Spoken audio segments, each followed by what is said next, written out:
आयुर्वेद में अष्टांग हृदय में बड़ा जोर देकर बार बार रिपीटिशन करके ये नियम बताया गया, जो शायद बहुत महत्व का है, इसलिए रिपीटिशन बहुत हुआ है। भोजन को बनाते समय जो भी पात्र का इस्तेमाल आप करते हैं वो खुला रहना चाहिए। भोजन को बनाते समय जो भी पात्र का हम इस्तेमाल करते हैं वो पात्र खुला होना चाहिए। भगोना होना चाहिए, कढ़ाई होनी चाहिए, खुला रहना चाहिए। क्यों? तो उसके आगे का नियम है कि भोजन को बनाते समय, पकाते समय सूर्य का प्रकाश या पवन का स्पर्श होना बहुत जरूरी है। बनते हुए भोजन को, पकते हुए भोजन को सूर्य का प्रकाश या पवन का स्पर्श। अब सूर्य का प्रकाश, आजकल हमारे घरों में चूल्हे खत्म हो गए, पहले गांव में चूल्हे होते थे, आज भी हैं, तो खुले में होता है ना चूल्हा, तो सूर्य के प्रकाश की संभावना पूरी है।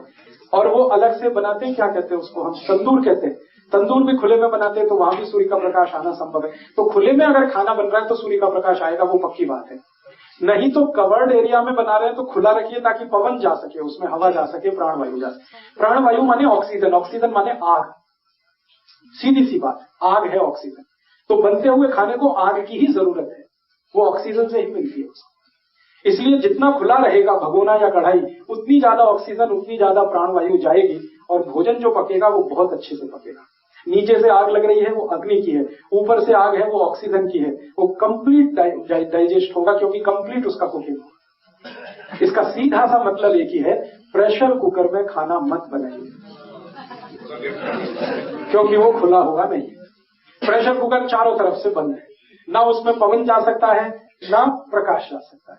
उसमें से पवन बाहर तो आ सकता है, बाहर से अंदर जाने का कोई रास्ता नहीं है। इसलिए कुकर का खाना क्वालिटी में सबसे खराब होता है। हम लोगों ने इस पर कुछ काम किया, कुछ वैज्ञानिकों के साथ मिलकर, ये समझने के लिए कुकर में दाल बनाई और भगोने में दाल बनाई, दोनों को टेस्ट किया, तो पता चला कि कुकर की दाल के जो माइक्रो न्यूट्रिएंट्स हैं वो है ही नहीं ज्यादा, और खुले हुए भगोने की बनाई हुई दाल के माइक्रो न्यूट्रिएंट्स कुकर से ज्यादा। कढ़ाई में दाल बनाई, कढ़ाई में सब्जी बनाई, और कुकर में दाल बनाई, कुकर में सब्जी बनाई, दोनों की क्वालिटी में अंतर आ जाता है। दो कारण से, एक तो कुकर में पवन नहीं गया, प्रकाश नहीं गया, दूसरा कुकर जो है वो एल्यूमिनियम का है। और मैं बार बार कह रहा हूं कि एल्यूमिनियम दुनिया का सबसे खराब मेटल है खाना बनाने के लिए और खाने के लिए। एल्यूमिनियम का इन्वेंशन हुआ, आविष्कार हुआ हवाई जहाज बनाने के लिए, मिसाइल्स बनाने के लिए, चंद्रयान बनाने के लिए, रॉकेट्स बनाने के लिए, क्योंकि इसको प्रेशर बर्दाश्त करने की ताकत बहुत है एल्यूमिनियम को। और हवाई जहाज 35,000 फीट पे उड़ता है तो एयर प्रेशर सबसे ज्यादा होता है। अगर स्टील का हवाई जहाज बनाएंगे तो फट जाएगा, ब्लास्ट हो जाएगा, इसलिए एल्यूमिनियम का बनाया जाता है।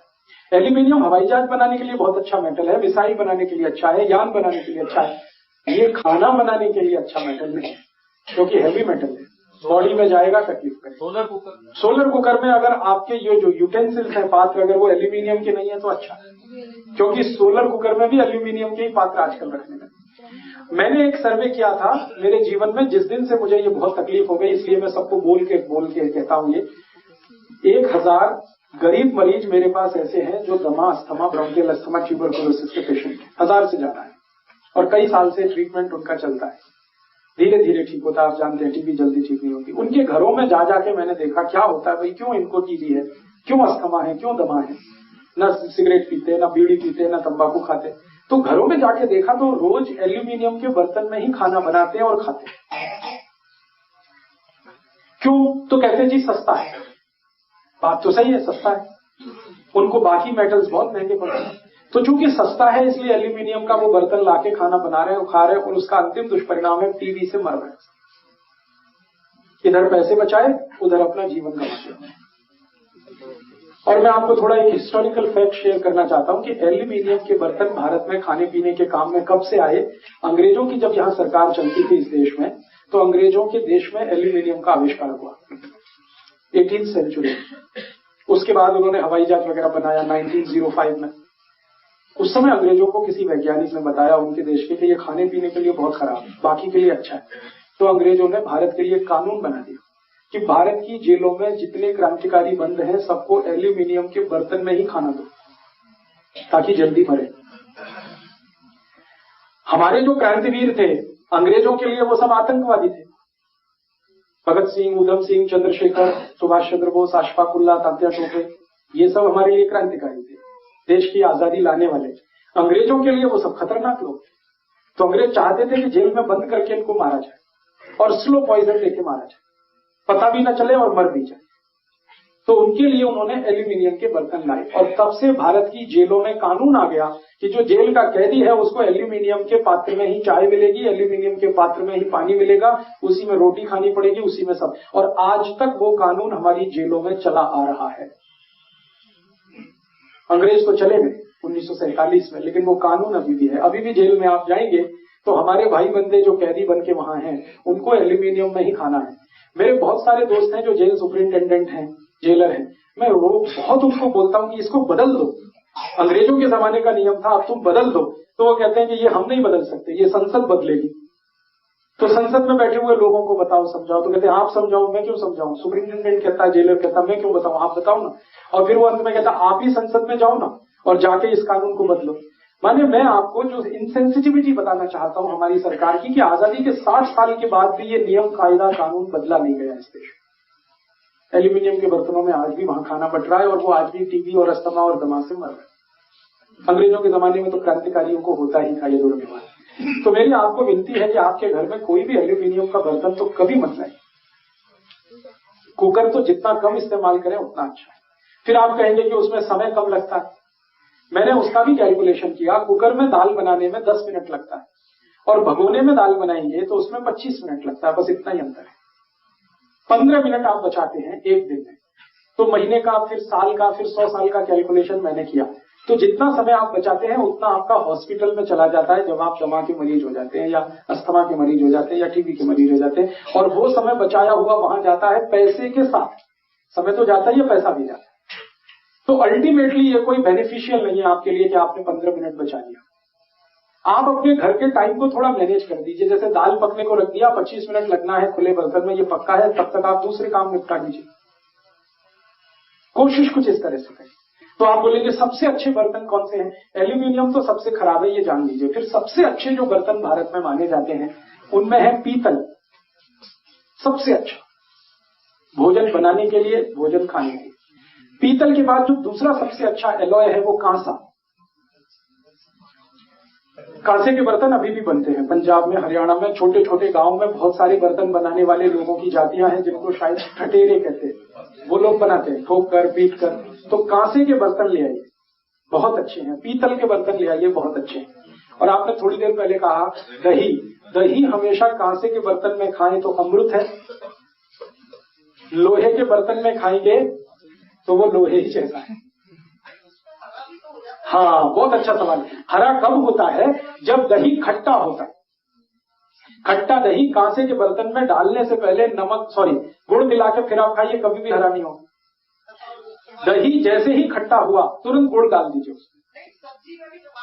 हाँ, इसके लिए क्या करना है आपको? इसके लिए थोड़ी व्यवस्था ये करनी है कि कांसे के बर्तन में सब्जी डालनी है तो जितना जल्दी खा लेंगे उतना अच्छा है। जितना जल्दी खा लें, उसको स्टोर करके नहीं रखना। स्टोर करने के लिए जो बर्तन है वो पीतल वाले, और स्टोर करने के लिए इन दोनों से भी अच्छे कुछ बर्तन है, पीतल और कांसे से भी अच्छे कुछ बर्तन है चांदी के, सिल्वर के। लेकिन चांदी इतनी महंगी है, 20,000 रुपए किलो है, तो मैं डर लगता है किसी को बताऊं। और चांदी से भी अच्छे बर्तन होते हैं सोने के, स्टोर करने के लिए, लेकिन सोना तो और भी महंगा है। अब आखिरी बात जो मैं कहने जा रहा हूं वो ये है कि इन सबको नहीं कर सकते तो मिट्टी के बर्तन ले लीजिए, चीप एंड बेस्ट। मिट्टी की हांडी आती है, मिट्टी का तवा आता है, हांडी में दाल पकती है, हांडी में सब्जी भी पकती है, हांडी में चावल भी पकता है, हांडी में खिचड़ी भी पकती है और तवे पे रोटी भी बनती है। मिट्टी की हांडी 15 से 20 रुपए में मिलती है, 3-4 महीने चलती है, यूज एंड थ्रो है, टूट गई तो फिर ले लीजिए, फिर ले लीजिए, फिर ले लीजिए। उससे हमारी इकोनॉमी भी चलती है। हाँ, गैस पे चलेगी, बराबर चलेगी। बस आपको ध्यान इतना रखना है कि मिट्टी की हांडी में दाल पकाई या चावल पका, कुछ भी पकाया तो गैस धीमी रखिए। मिट्टी की विशेषता है कि उसको आग धीमे धीमे धीमे धीमे चलेगी, तो धीमी आग में पकाएंगे तो गैस की बचत होगी और जो दाल पकेगी उसका स्वाद इतना जबरदस्त होगा कि आप उंगली चाट जाएंगे। आज हिंदुस्तान में मिट्टी की हांडी की बनी हुई दाल खाने के लिए 5 स्टार होटल में 400 रुपए लगते हैं। दिल्ली बंबई हांडी की दाल। कभी जयपुर जाइए तो जयपुर शहर से पहले एक चौकी ढाणी करके रेस्टोरेंट बना है, तो वहां लोग सिर्फ खाना खाने इसलिए जाते हैं कि मिट्टी की हांडी की दाल मिलती है। और वो 250 रुपए की थाली देता है और दाल तो थोड़ी ही देता है। दूसरी बार ले लो तो 400 रुपए ले देता है। अब मैंने एक दिन हिसाब लगाया, 400 रुपए में तो 10 हांडी घर में आती है।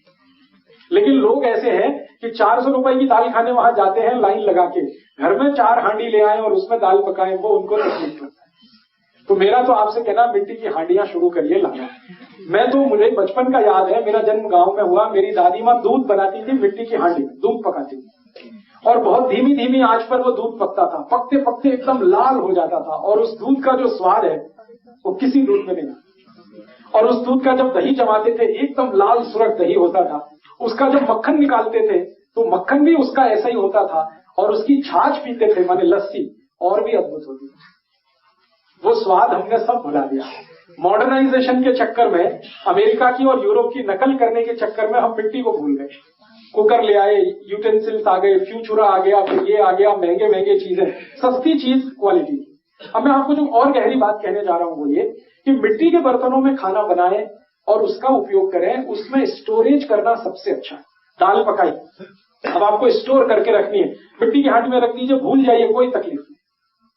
सब्जी पकाई, स्टोर करके रखनी ही है, मिट्टी की हांडी में रख दीजिए, भूल जाइए।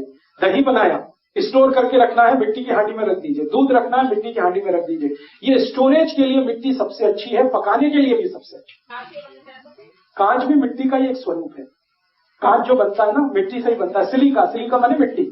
तो कांच का बर्तन भी मिट्टी के ऑल्टरनेट के रूप में चल सकता है, लेकिन थोड़ा महंगा है, उससे भी सस्ती मिट्टी है। और एक बात जान लीजिए, मिट्टी जो है सारे माइक्रो न्यूट्रिएंट्स की मां है। दुनिया के सारे माइक्रो न्यूट्रिएंट्स मिट्टी से ही मिलते हैं। कैल्शियम आपको चाहिए, मिट्टी से मिलता है। फास्फोरस चाहिए, मिट्टी से मिलता है। सल्फर चाहिए, मिट्टी से मिलता है। जिंक चाहिए, मिट्टी से मिलता है। मैग्नीशियम चाहिए, मिट्टी से मिलता है। मैग्नीज चाहिए, मिट्टी से मिलता है। आयरन चाहिए, मिट्टी से मिलता है। सारी दुनिया जहां के माइक्रो न्यूट्रिएंट्स मिट्टी से ही मिलते हैं, क्योंकि मिट्टी सूरज की धूप में लाखों साल तपती है, लाखों करोड़ों साल तपती है। कई बार मुझे लगता है कि महात्मा बुद्ध, महावीर स्वामी ने जितनी तपस्या नहीं की है, उससे ज्यादा मिट्टी ने तपस्या की। लाखों करोड़ों साल से धूप सूरज की ले रही है, रिसीव कर रही है, तप रही है। उसके तपने से उसमें जो क्वालिटी डेवलप हो रही है, उसको हम भूल रहे हैं और छोड़ रहे हैं, इस्तेमाल नहीं कर रहे हैं। हमारे घरों में आजकल मिट्टी के घड़े आना बंद हो गए, फ्रिज आ गया, रेफ्रिजरेटर आ गया, मिट्टी के दिए आना बंद हो गए, चाइना से बने हुए बल्ब की झालर आ गई दिवाली पे। हम कहते तो अपने आप को मॉडर्न है, लेकिन मूर्खों की श्रेणी में हम शामिल होते जा रहे हैं। हाँ, अभी कर रहा हूं। तो आपसे मेरी एक छोटी सी गुजारिश है, पंजाब में अभी भी मिट्टी बहुत अच्छी है और पंजाब में कुम्हार भी है। मैं थोड़े दिन पहले जलंधर गया था। जलंधर शहर में सड़क के किनारे बैठे हुए 10-12 कुम्हारों से मैं मिला था और उनसे पूछता था, भाई आपकी रोजी रोटी कैसे चलती? कहते तकलीफ में चलती है। क्यों? कहते घड़े बनाते हैं, पूरे बिक नहीं पाते, दिए बनाते हैं, पूरे बिक नहीं पाते, हांडियां बनाते हैं, बिक नहीं पाते। तो जिंदगी चलती तो है, घिसट घिसट के चलती है। फिर मैं बोला अगर आपका बिकने लगे तो? उन्होंने कहा बहुत खुशी होगी। तो उनका कहना था कि हमारा बेचेगा कौन? हमारे पास कोई जाहिरात करने का, एडवर्टाइजमेंट करने का पैसा नहीं है। मैंने कहा मैं करूंगा आपका एडवर्टाइजमेंट, फोकट में आपका ब्रांड एम्बेसडर बनूंगा। तो मैं सारे देश में घूम घूम के लोगों से कहता हूं कि आज ही ऑर्डर दे दो अपने किसी कुम्हार को कि 2-4 हांडियां लिया, 1-2 घड़े लिया, तवा मिट्टी का मंगा लीजिए। जो 2-4 चीजें आ जाए आपके घर में तो बहुत सुधार आ जाएगा खाने में, क्योंकि कैल्शियम आयरन की डिफिशियंसी हमारे भोजन में खूब हो रही है। और आजकल उस डिफिशियंसी का दुष्परिणाम जानते हैं क्या है? हम सभी की माताएं और बहनें जब गर्भावस्था में जाती हैं तो बिना सीजर बच्चे आते ही नहीं इस दुनिया में। वो कैल्शियम की डिफिशियंसी का कारण है, आयरन की डिफिशियंसी का कारण है। आयरन और कैल्शियम दोनों ही कम होगा, बॉडी में फ्लेक्सिबिलिटी होगी नहीं, बच्चा तो सीजर करना ही पड़ेगा आपको। और जिनके बच्चे सीजर हो गए, याद रखिएगा जिंदगी भर उनको कोई भी दर्द से छुटकारा दिला नहीं सकता। पीठ का दर्द, पांव का दर्द, घुटने का दर्द होने ही वाला है। सीजर होने के बाद तो कोई भगवान भी आपका दर्द नहीं मिटा सकता। जिंदगी भर डॉक्टर कहेगा दवा खाते रहो, दवा खाते रहो, दर्द बटाते रहो या कम करते रहो, फिर दवा बंद करो, फिर दर्द आएगा। तो इतना बड़ा जुल्म क्यों करना अपने शरीर पर? माताओं को अक्सर मैंने देखा गर्भावस्था के समय में हीमोग्लोबिन 8 और 9 और 7 के आसपास है। आयरन की इतनी कमी है, खाने में आयरन मिल नहीं रहा है, कैल्शियम कम हो गया है, क्योंकि यूरिया डीएपी इतना डाल दिया है खेत में कि उससे हमारे शरीर के भोजन की गुणवत्ता प्रभावित हुई है। तो इसको कुछ बैलेंस करना है तो मिट्टी ही कर सकती है, क्योंकि मिट्टी में भरपूर कैल्शियम है, भरपूर आयरन है, भरपूर फास्फोरस। मिट्टी में दाल पकाते ही आप देखते हैं कैल्शियम बढ़ जाएगा, टेस्ट उसका बता देगा आपको, फॉस्फोरस बढ़ जाएगा, टेस्ट बता देगा। तो मेरा आपको फोर्सफुली ये रिक्वेस्ट है, जोर देकर मैं आपसे कह रहा हूं कि 2-4 बर्तन खरीद लीजिए, वो कुम्हार की जिंदगी सुधर जाएगी और आपका घर का बजट कम हो जाएगा और आपके भोजन की क्वालिटी अच्छी हो जाएगी। मैंने एक दिन हिसाब निकाला, भारत में 1,50,00,000 कुम्हार है और 20 करोड़ परिवार हैं इस देश में। अगर हर परिवार 2-2, 4-4 हांडियां खरीद ले, एक-एक तवा खरीद ले, एक-एक घड़ा खरीद ले, तो 1,50,00,000 की जिंदगी हमेशा के लिए खुशहाल हो जाएगी। और वो 1,50,00,000 जब अपनी जिंदगी आपकी मदद से चलाएंगे तो आपको ही भगवान मानेंगे। है बनता आप जो है, मैं जलंधर में देखा, बहुत अच्छा तवा, काली मिट्टी का तवा है, लाल मिट्टी का तवा है, पीली मिट्टी का, 3 तरह के तवे हैं। जलंधर में जहां आकाशवाणी है ना, आकाशवाणी के बिल्कुल बगल में बैठता कुमार, उसके पास एक तवा, मैं पूछा काली मिट्टी वाला, वो क्या ये मक्की की रोटी के लिए अच्छा है, फिर लाल वाला उसने का ये गेहूं की रोटी के लिए अच्छा है, फिर पीला वाला उसने का ये बाजरी की रोटी के लिए अच्छा है। इतना माइक्रो कैलकुलेशन है उसका कि ये मक्की की रोटी के लिए ये बाजरी। मुझे तो लगा कि कुम्हारों से बड़ा साइंटिस्ट कौन है इस देश में, जो ये माइक्रो कैलकुलेशन करके बैठी है कि ये मक्की की रोटी के लिए अच्छा है, ये बाजरी की रोटी के लिए अच्छा है, ये गेहूं की रोटी के लिए अच्छा है। ये जरूर है कि उनके पास डिग्री नहीं है, सो व्हाट, डिग्री तो बहुत लोगों के पास नहीं है, लेकिन नॉलेज तो है। तो वो नॉलेज जो उनके पास है, परंपरा से आया हुआ, उस नॉलेज का समाज के लिए सदुपयोग हो, मेरी ये इच्छा है, और करोड़ों लोगों को रोजगार मिले और आपका किचन का थोड़ा रंग रूप बदले। मैं आपको एक छोटी सी बात और शेयर करना चाहता हूँ। थोड़े दिन पहले मैं मद्रास से आया था। मद्रास में एक बहुत बड़ा ग्रुप है, टीवीएस, आपका नाम सुना? टीवीएस जो मोटरसाइकिल है, बहुत बड़ा ग्रुप है। जैसे हीरो होंडा हमारे उत्तर भारत का, वैसे दक्षिण भारत का टीवीएस ग्रुप है। शायद उनका टर्नओवर 2 से 2.5 लाख करोड़ का है। तो उनके घर के किसी सदस्य ने मेरी कोई सीडी सुनी, सीडी सुन के वो लेक्चर में आए। लेक्चर के बाद उन्होंने मुझे इनवाइट किया कि आप हमारे घर डिनर को आएंगे। मैंने कहा आऊंगा अगर फुर्सत हुई तो उनका आइए, हमको बहुत खुशी होगी। तो मैं उनके घर गया डिनर के लिए, तो इतना हैरान हो गया कि उनके रसोई में सारे बर्तन मिट्टी के, घड़ा मिट्टी का है, तवा मिट्टी का है, हांडी मिट्टी की है, वो आटा गूंदने के लिए जो थाली होती है ना, वो भी मिट्टी की है, परात उसको कहते, सब कुछ मिट्टी। अब मैंने उनके घर की मालकिन से पूछा कि 2.5 लाख करोड़ का एम्पायर आप संभालती है, पति पत्नी दोनों मिलकर काम करते हैं, इतना बड़ा एम्पायर संभालती है, मिट्टी की हांडी में दाल पकाने का समय कब मिलता है आपको? तो उनका जो उत्तर था वो देख के मैं दंग रह गया। उन्होंने कहा कि मिस्टर दीक्षित, दुनिया में हेल्थ से ज्यादा महत्वपूर्ण कुछ नहीं होता।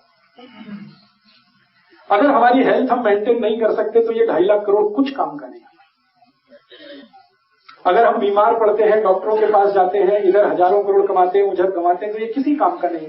और अगर मिट्टी के बर्तनों का इस्तेमाल करके हमारी हेल्थ सुरक्षित है और हमको सालों साल डॉक्टर के पास जाना नहीं पड़ता, दवा खानी नहीं पड़ती, तो इससे अच्छा क्या सौदा है? तो मैंने कहा समय ज्यादा लगता है। तो उन्होंने कहा मैं मैनेज करती हूँ उस समय को, इधर दाल चढ़ा दिया, उधर ये चढ़ा दिया, मुझे दूसरे काम में फाइल साइन करनी है वो कर लिया, ऑर्डर किसी को प्लेस कर, वो सब मैनेज करती हूँ। तो मैनेजमेंट का ही सारा किस्सा है। तब मुझे समझ में आया कि ये बहानेबाजी हम छोड़ें कि इसमें समय ज्यादा लगता है, कि इसमें ऐसा होता है, ये धुलने में तकलीफ है, या इसमें कोई तकलीफ दुनिया में बड़ी नहीं है आपके हेल्थ से ज्यादा।